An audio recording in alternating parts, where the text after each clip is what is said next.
Have you ever been in a situation where you felt you were lost and you had no hope? Or maybe your enemies were attacking you and you had no friends around, or maybe even your friends were your enemies, or you felt that way. And you really felt like your future was in jeopardy. You had no future, no reason to live, nothing to look forward to. It'd be a horrible condition to find oneself in. And yet, people find themselves there all the time. So how do people get there?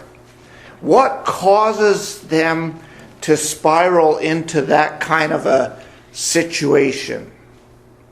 Why are some people seemingly always in despair and other people not so?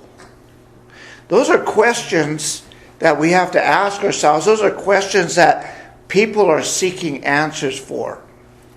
And I know I've shared this with you before, but George Bernard Shaw, when he was younger, he hated structure.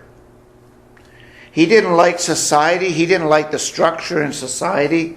When they put him in school, he didn't stay in school because he hated structure. He did not want walls or rules to contain him. And he got older, he became a Fabian.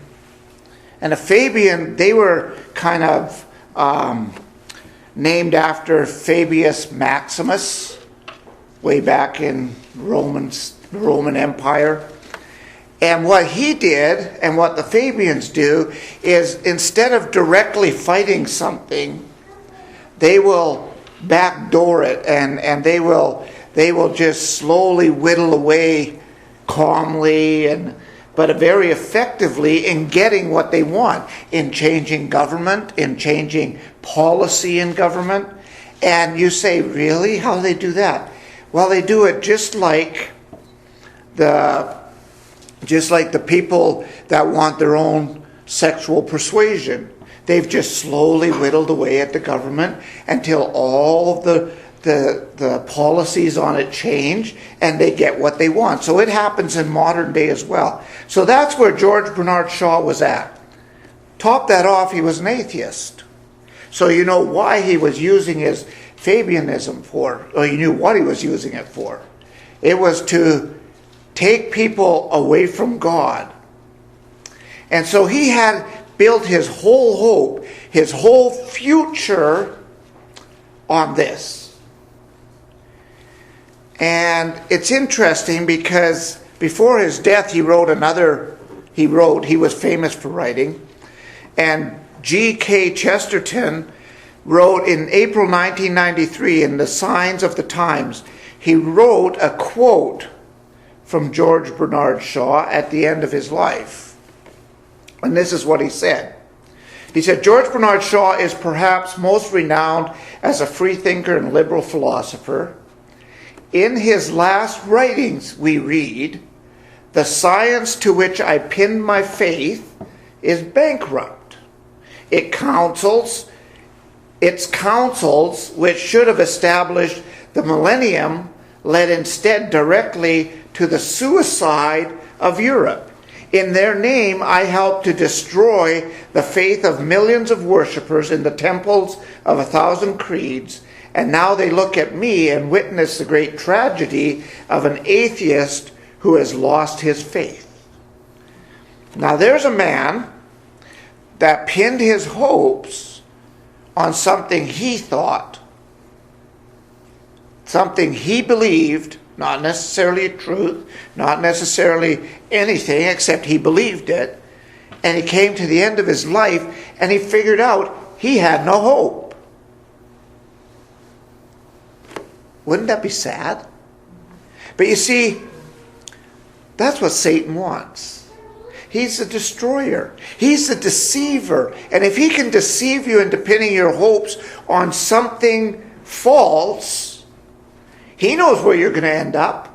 But that's what he wants. That's where he wants you to go. So how does he do that?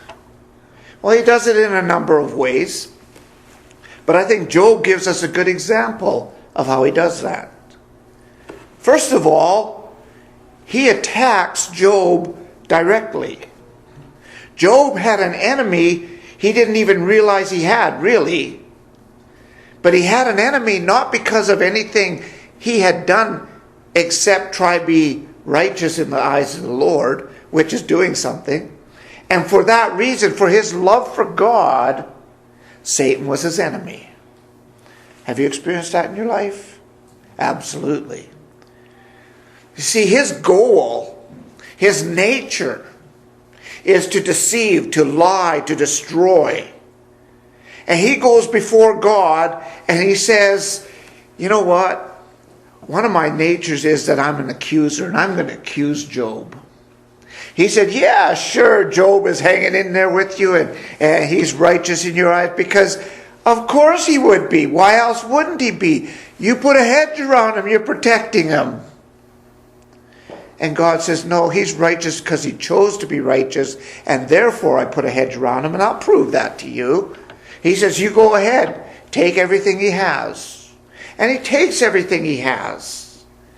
And those are the tools that he uses. But Satan says, I'm the accuser. And Job, he's not real. That's not really who Job is, what you see there. That's what he does. And he says, I can destroy him. I can get him to forsake you, God, if you just take that hedge away. And God says, well, okay, I'll take that hedge away.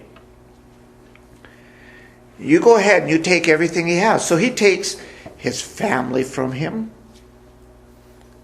And if you think that isn't difficult, you haven't lost anyone you love. And he lost his whole family, except for his wife. But really, he lost his wife too, because in chapter 2 and verse 9, she says, why don't you forsake God and die already?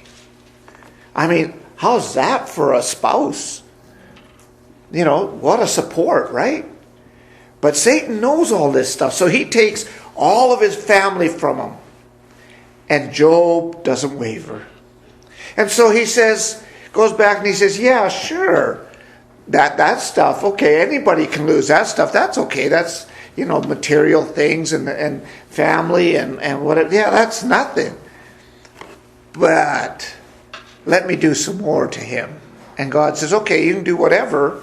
You can take his health, all that stuff, but you can't kill him. You can't take his life. Now, some of us might say, okay, God's still protecting him. But let me ask you, in the situation Job was in, what would have been better, living or dying? Dying would have been a relief. Living was a continued misery. You see, God wasn't protecting him at all. God was allowing that test to take its fullness against Job. And so he takes his health and he tries to distract Job from God. He believes that he can deceive Job into thinking God is doing that to him, and he needs to give up on God and go with Satan. Go with the material things and go with all of those things. And folks, I got to tell you, that's the enemy we have today. He's still working. He's still trying to destroy. He's still trying to deceive. He's still trying to misguide you, mislead you into something. And when something sounds or feels better than what God says, I guarantee you the author behind that is Satan. Because his nature hasn't changed. And our nature hasn't changed. And so he knows exactly what he's doing. He uses the same temptations. He knows he tries to figure out what your weakness is and dangle that temptation before you. And if it's losing a loved one, so you'll turn on God, because how could he love us if your spouse dies or something like that? He's going to use it. And if it's material things, if it's riches or wealth, he's going to use it. And he's going to try to take your hope away that you have in God. just like he did with Job. And so Job was in a bad way. And along come three of his friends. Now, it's one thing to face your enemy. It's kind of encouraging when your friends come to your rescue, isn't it? You know, when you start getting some support, it builds you up a little bit, right? So along come his three friends in chapter 2. And I think that they had the right heart. I think they had the right desire. They wanted to, chapter 2 verses, let's read 11 through 13. Now when Job's three friends heard of all the evil that had come upon him, they came each from his own place. Eliphaz the Temanite, Bildad the Shuhite, so he was a really short guy, and Sophar the Naamite, or Naamathite. They made an appointment together to come to show him sympathy and comfort. And when they saw him from a distance, they did not recognize him. They raised their voices and wept, and they tore their robes and sprinkled dust on their heads towards heaven. You think these guys had sympathy for Job? Absolutely. They wanted to show him sympathy and comfort. They wept. They lamented over his situation. They threw ashes on their head. If you understand what that means, that's like it was a bad thing. They were not happy. They were lamenting over Job's condition. But it's interesting. They sit there for 7 days. And I'm sure Job is wondering why they're there. Can you imagine your friends staring at you for 7 days because you look so horrible? And after 7 days, what happens to the friends? The friends become the accusers. They turn to Job and they say, chapter 3, you know, Job, that the innocent don't prosper. In other words, they're saying, you're not innocent. Now, you and I know because we have 20/20 vision. No, we have hindsight. We see this thing developing, and we know that Satan has asked to have his way with Job. It's not that Job particularly sinned about one thing or another. But they say the innocent don't prosper. And then in chapter 8, you've sinned, Job. You need to repent. Maybe even you deserve worse than you're getting because you're trying to make yourself self-righteous. You're saying, I haven't sinned. I've done nothing wrong. And then they talk about in chapter 15 that he didn't have a fear for God. Is that true? That's not true. But they're accusing him of that. And then they're reminding him in chapter 18 that God punishes the wicked. Chapter 20, they remind him that the wicked suffer. Chapter 22, they say, your wickedness is great. And in chapter 25, man can't be righteous. Now you look at all of those things. Now they're his friends. Would you be encouraged with that? How would you feel if you were in Job's shoes and we came around you and we started pointing all these things out like you didn't know them? Job knew that. But we read in chapter 1 how Job served the Lord faithfully. That he was the most righteous that God could find on earth. And they're accusing him of all of these things. They're just like throwing salt in the wound. And Satan sometimes does that. He can turn your friends on you. And you know how he does it? Not from their heart, because from their heart they don't want to hurt you. What he does is he messes up your thinking. And that's what happened to these men. You see, they were wrong in their view of God. First of all, they didn't think that anything bad could ever happen to someone good. Well, it does. Second of all, they looked at God as a punisher. And so he was on Job because Job had a sin. They're blaming God for what was happening to Job. And don't people do that today? But it wasn't God. It was Satan that was doing it to Job. But they're blaming God. They're saying it's a result of what? God, because of his sin, and God was punishing him. You see, they didn't even bring into the equation or into their thought the idea that the accuser was out there, that the deceiver was out there, that the destroyer was out there, and that this could possibly be Satan. You and I have an advantage. We know it was Satan. But isn't that how people think today? When something bad happens, I have never heard someone say outside of the church, I'll say this because in the church people do say it, but when something bad happens, I've never heard anybody in the world accuse Satan. They've always said, well, where's God? What's God doing? Why would God let this happen? Why would God do this? That's what they're saying. And that's what his friends were saying. They never gave him the benefit of the doubt that perhaps something bad does happen to good people, because Satan's out there. And so Job is, there's the pit, there's the bottom of the pit, and he was under the bottom of the pit. He was down and out. Now, we look at that and we say, how could his friends do that?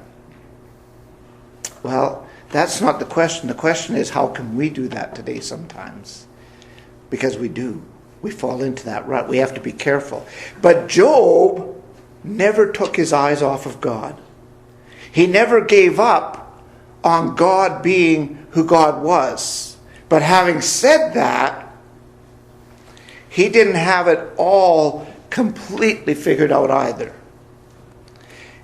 He was right to say he hadn't sinned, because it wasn't his sin that brought that on him. He was right to say that. He was okay in saying that. You and I can say, no, this isn't happening because I sinned, because I don't remember where I've sinned that would cause this to happen or bring that upon me. Job could say that.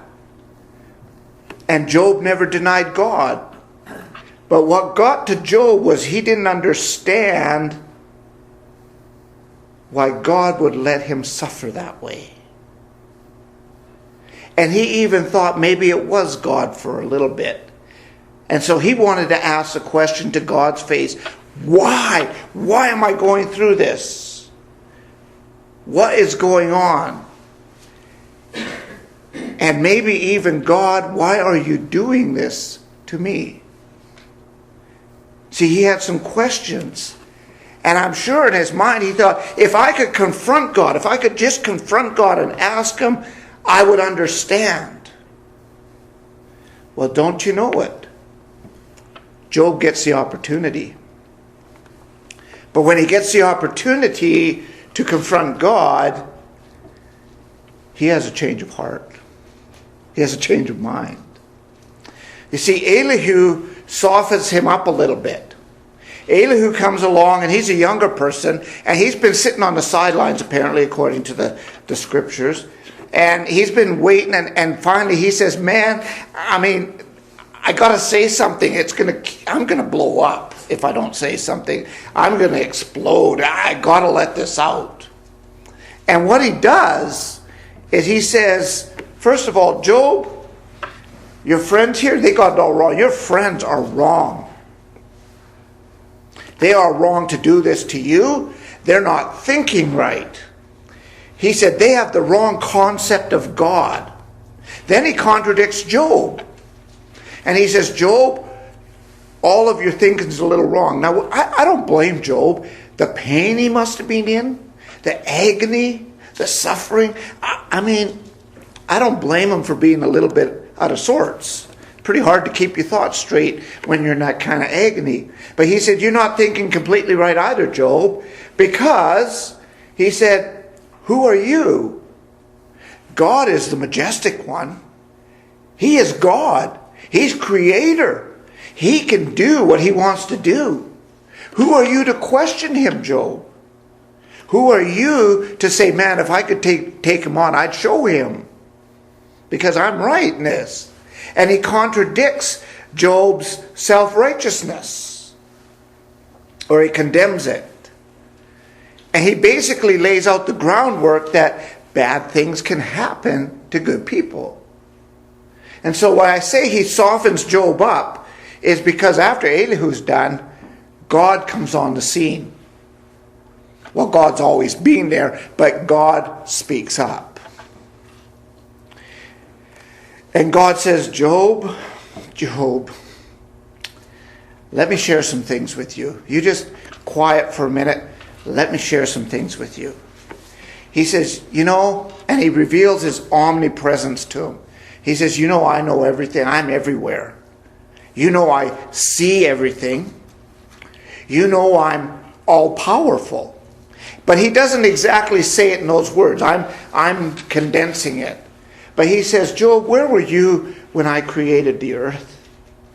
Where were you when I made the sea and the land and I separated them? And where were you when I, made the birds in the air and all of these different things? He goes through a bunch of things. And then he says, and look at my power, Job. He says, who on earth can tame the behemoth? I mean, his tail, his hide, his everything he has. People run in fear of this thing.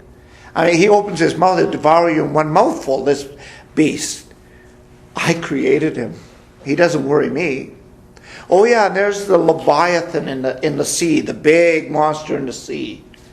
He says, when people see the wave that he causes when he moves, they're running with fear. They turn white. They lose all their composure. And when he whips his tail, he'll take down the trees of Lebanon and all of these things. And he just tells them, but he tells them in this idea of, who are you, Job, really, to come and confront me on this issue? Now, I don't think God does this because he's angry at Job. I think he just wants Job to get his focus right, to understand who he is. And so, after all of this, Job repents. Imagine that, he repents. The one that was most righteous on earth repents. That should tell us something. And then God looks at his friends and says, you guys, I just wipe you out. You guys are of no help to Job whatsoever. In fact, you brought him lower.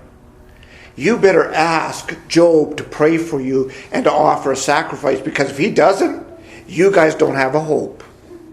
Now, if you were his friends, you would be like, oh, what? What? I wanted the best for him, but you weren't thinking right. And so then, of course, Job prays for them, because that's who Job is. He doesn't want to see them destroyed. And he offers a sacrifice. But God restores Job. He restores everything. He gives him a future. Not just on this earth, but a future in heaven. He restores everything to him. And Job didn't forsake God. He didn't get caught up in his grim surroundings for a period of time and give up on God. In fact, when his wife said, give it up already and die, he said, should we just expect good from God, or should we not expect also bad? He understood that life isn't just a breeze of goodness. It doesn't happen. So he repents, God restores him. What's the moral of the story? Well, you and I have a foe, a powerful foe. We better give him what he deserves, the respect he deserves, and that he's powerful. We can't fight him on our own. We don't have the power to fight our foe. We need the Lord's army. We need the Lord to fight our foe. And so the good news is our foe's already defeated. Did you know that? He's defeated. If we would just hang on to the Lord. He says, I've overcome the world. And you can too in me. You have nothing to worry about. But we get caught up in the little moments of tragedies and sad moments and hurtful moments. We get caught up in that sometimes, and we forget that we already have won when we're in Christ. We have the victory. How good is that? Our foe is defeated. And yes, our foe will use our friends sometimes, and our friends will come and say, oh, come on, really? You believe that? No, you don't believe that, do you? And they'll be thinking that they're helping you, and they're not helping you at all. They're helping destroy you. And so sometimes our friends won't necessarily be friends. But that's life. But we have a future. We have a future in God. He said, I am God. I rule. I miss nothing. You think I don't see absolutely everything that's going on all the time? I do. I see it all. I know it all. I don't miss anything. And I have the power. I am your hope. I will restore you. I will protect you. I will save you. I alone am righteous. I will do what I deem necessary. Just put your faith in me. I am your future. And we all have that hope and that future in God through Jesus Christ. Our hope is God. It's not the things of this world. So be encouraged. Persevere. We have a hope everlasting. A hope eternal, not like the rest of the world has. If you're here this morning and you don't have that hope, we would like to help you get that hope. So if you need that hope or you need anything else that we can serve you in, we invite you to come forward now while we stand and sing.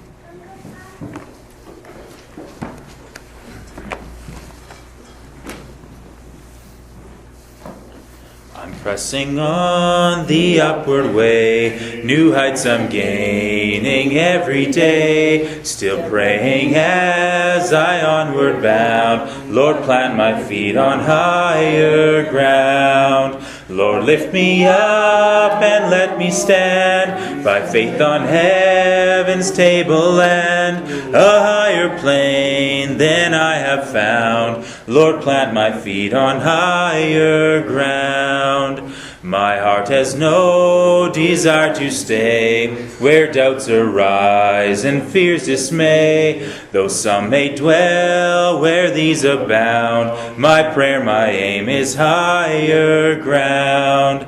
Lord, lift me up and let me stand by faith on heaven's tableland, higher plane than I have found. Lord, plant my feet on higher ground. I want to live above the world, though Satan's darts at me are hurled. For faith has caught the joyful sound, the song of saints on higher ground. Lord, lift me up and let me stand by faith on heaven's tableland, a higher plane than I have found. Lord, plant my feet on higher ground. I want to scale the utmost height, catch a gleam of glory bright, but still I'll pray till heaven I've found. Lord, lead me on to higher ground. Lord, lift me up and let me stand by faith on heaven's tableland, a higher plane than I have found. Lord, plant my feet on higher ground. You may be seated.